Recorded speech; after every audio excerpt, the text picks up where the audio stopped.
whatever you do not let it change your heart. Don't let it harden your heart.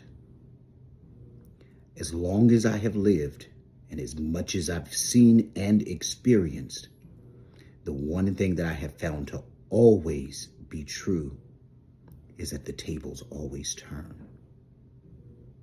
And you may be tempted to be bitter. You may be tempted to be unforgiving. You may be tempted to respond and to react. Don't respond, don't react, and don't let it change your heart. It is okay to be angry. It is okay to have righteous indignation.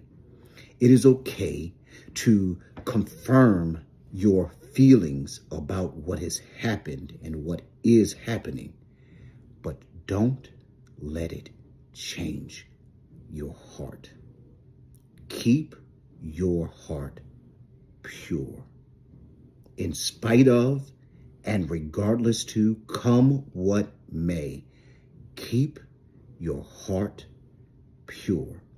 The tables are going to turn. Remember who you are. I'm just the messenger.